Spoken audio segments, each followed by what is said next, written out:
We're gonna get into the Cash App method. Alright, so what you're gonna need for this Cash App method, right? You're gonna need 2 phones. Alright, man, so for this Cash App method, right, you're gonna need 2 phones, right?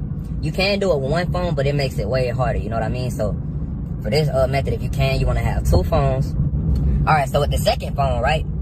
Like your first phone could be like your main phone or whatever. So say you have Cash App on there, you don't really gotta do nothing to the first phone. This is just where you're gonna receive payments at, right?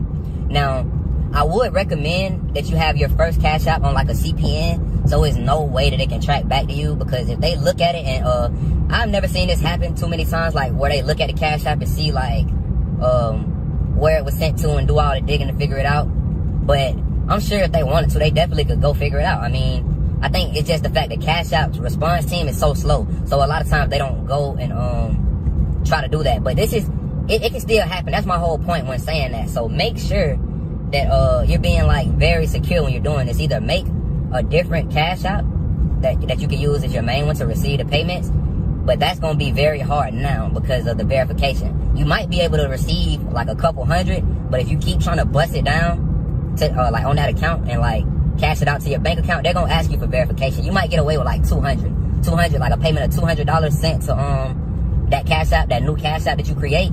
But it's going to be very hard, man, especially now with verification, and that's all you'll get from that one. You know what I mean? You want to definitely get more than that. This method has potential to gain 1K a day if you do it right. And plus, you would have to wait once making a new one, because you do have to have some type of history for the method to work. You know what I'm saying? When it comes to receiving the payment.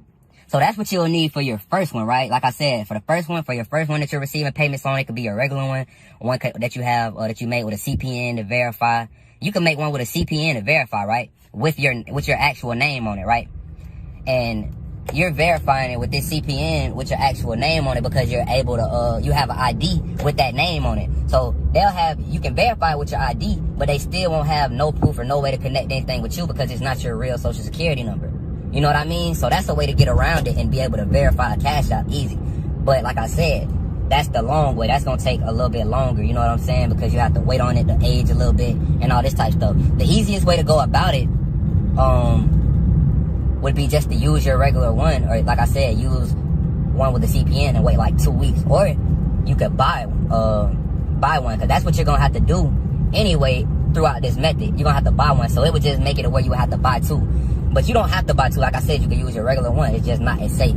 So you're definitely going to have to buy one when it comes to phone 2. So then with phone 1, you're good. But with phone 2, that's when you're going to have to actually buy a Cash App account with transactions, because this is going to be the one that you connect the fulls to. So with this one, you're going to, I have sites if you need to know where to get those. Like I said, there are plenty of resources, but you have to be very careful. I mean, very careful when looking at these different resources. Because 9 times out of 10, they will be a scam. That's why you need like a trusted resource. If you don't have a trusted resource or a trusted person that you can get those from, if you need those, I do have those. I do also have the resource if you want to go straight to the resource. But you're definitely gonna need that for the transaction to go through, because if you try to connect it to a brand new account and then like try to connect the fulls to a brand new account, it won't work. You know what I'm saying? If you try to put it through, it won't work most of the time. It has to have a little bit of history on it in order for it to work. So, okay, now you have that one. And once you bought that one, like I said, if you need to know where to get those, hit me up. Once you have that account linked up to phone 2, wait, I skipped this step. With phone 2, when you're downloading Cash App, right?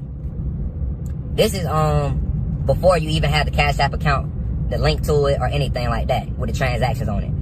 What you're gonna need to do is you're gonna need to download Cash App with your VPN on. So say you already have Cash App on phone 2, right? You're gonna delete it and re-download it with a VPN on. Now, Socks will make this method almost 100% unbreakable. You know what I'm saying? Socks will make this method almost go through all the time. But Cash App isn't as strict as like when carding online or like doing different bank stuff. So you don't always need Socks and like RDP and all that with Cash App. You should be able to get off with a VPN, but it'll be harder sometimes. You know what I'm saying? It'll definitely be harder. So what you need to do is get your VPN, go ahead and download it. Now, turn on your Socks or whatever. If you're going to use Socks, turn on your Socks before you actually go in and start the method on there. You know what I mean? So, okay, boom, you'll turn on your Socks. You got your VPN on, you connect everything. So you go to your second Cash App account. And now this is where you connect you connect the pulls that you have to the Cashapp log that you have. So now you have this Cashapp log with transactions to it, and then you connect the pulls to it to where you can pull the money off. Now also, when you're getting pulls for this, it does have to be a debit card. It can't be a credit card. You can't connect credit cards to Cashapp. Just a word of advice, because I know a lot of people wouldn't know, and they would get on the sites or whatever, or go try to buy a credit card for somebody. A credit card is not going to work on this. You have to get a debit card. Look up some of the best debit cards with the highest limits and try to get that debit card, because those debit cards with the highest limits, those will be the ones that is easier to scam, just because of the simple fact that it's so much money on there most of the time that you already know. Most of the time, it's so much money on there, the little amounts they'll just push through. It's the bigger amounts then that they start to look at as fraud, or is it fraud, whatever. So definitely get like the best debit cards, you know what I mean? So now once you connect that debit card, now you're ready to work. Like I said, now it would definitely be best if you did, well, I wouldn't say best. It would be best for it to go through, but not best for security reasons if you used your actual Cashapp. Because now it looks like it's going from a Cashapp with transactions to another Cashapp with transactions. You might have a little bit of trouble if your first phone, if you have a Cashapp but you don't use the one that is connected with you. If you use like a CPN or something, you may have a little bit of trouble just because it doesn't have a lot of history on it. But that's not always the case. Like a lot of times it will still push through. It's just almost guaranteed when you have another one, when you have it sent it from one with history to another one with history. So okay, boom. Once you do that, you want to add whatever the amount of cash is that you want to take out of this account. Now, you want to be very careful because you don't want to go too far. I would definitely say nothing over 500. You know what I'm saying? So once you do that, I wouldn't say get nothing over 500. And once you make sure you add that cash, but this is where the trick comes in. You're not gonna send it after you add the cash to the phone one. From phone two, from the phone one, you're not gonna send it once you add that cash. What you're gonna do is request it from phone one to phone two, which is phone two is the one that what you have the pulls on, and you also have the Cashapp account with transaction history. So you're gonna request it from that one. And once you request it from that one, I'm telling you, 9 times out of 10, once you request it, it'll go through. That's the trick, requesting it. You know what I mean? So I don't want to make this video too long, man. I think I pretty much covered everything. And man, so y'all make sure y'all subscribe, man. I appreciate all the love and support, man. And I'll catch y'all on the next vid. Yo, man, what's up, YouTube? You already know who it is. It's your boy, Bandman Swipe, back with another video. And, man, as y'all see, it's a new YouTube. It's a new page, new shit going on. YouTube been tripping, as always, you know what I'm saying? It's all good. That's why I had this backup page, you know what I'm saying? So we already got a couple subscribers over here. And, you know what I'm saying? We just gonna keep going, you know? It ain't nothing. This ain't nothing new to us. We already know how it go, you feel me?